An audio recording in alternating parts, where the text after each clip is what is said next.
Per quanto riguarda la tipologia di turisti, si è parlato tanto di turismo di prossimità, insomma, sono più i veneti, i veronesi magari che vanno sul lago di Garda, oppure c'è anche una presenza consistente di stranieri? No, allora noi lavoriamo esclusivamente con il turismo estero. Il veronese può trovarci nei fine settimana, ma fa esclusivamente una giornata, la pure solo il sabato, oppure raramente può anche fermarsi una notte. Però noi lavoriamo prettamente col mercato tedesco, in quanto per fortuna con 4 o 6 ore di macchina siamo raggiungibili, però manca completamente il turista inglese.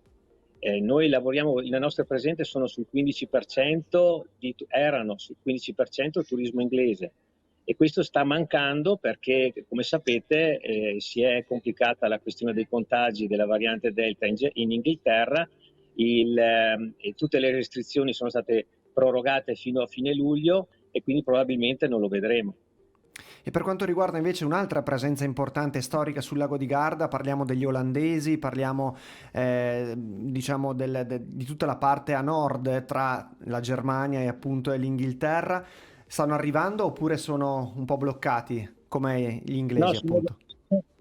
sono bloccati anche loro. L'Olanda, c'è qualche targa olandese, ma proprio delle mosche bianche, come si suol dire. Anche l'Olanda e la Danimarca, tutto il nord Europa è bloccato, non stanno prenotando, non stanno arrivando.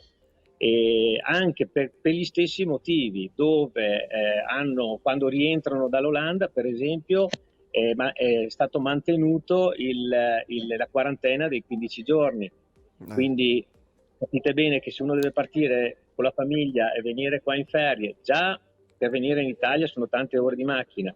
Se dopo deve rientrare e deve stare in quarantena 15 giorni, no, preferisce stare in Olanda e andare magari a fare il bagno nel mare del nord. Eh sì. Quindi c'è ancora tanto da caricare e mancano delle fette di mercato fondamentali. Per quanto riguarda l'organizzazione delle strutture alberghiere, alla luce di quanto ci sta dicendo, come vi state un po' organizzando, che tipo di contromisure state prendendo anche, si viaggia un po' sul chi va là, a vista, per così dire. Ma siamo tornati a fare il mestiere che facevamo 40 anni fa. Si lavora molto sul contatto diretto con la telefonata personale. Vengono usati del solito le cosiddette OTA, quindi i portali di prenotazione. Più che altro chiamano e chiedono informazioni sia sotto l'aspetto della prevenzione e della sicurezza, ma anche di quello che viene svolto a livello territoriale. Le nostre strutture, noi è già il secondo anno che nel nostro interno adottiamo i protocolli di sicurezza, quindi ci siamo trasformati quasi come degli ospedali, perché la sanificazione, il controllo al momento del check-in e quant'altro, siamo paradossalmente è più sicuro di venire in ferie in una struttura alberghiera che chissà in qualche altra struttura. Però detto questo, la tendenza psicologica è quella di privilegiare il turismo all'aperto, quindi mi risulta parlando con i colleghi campeggiatori che qualcosina meglio loro hanno, perché nella psicosi del Covid il turismo all'aperto gli fa sentire molto più sicuri, e così anche i residence, gli appartamenti, ecco. Certo.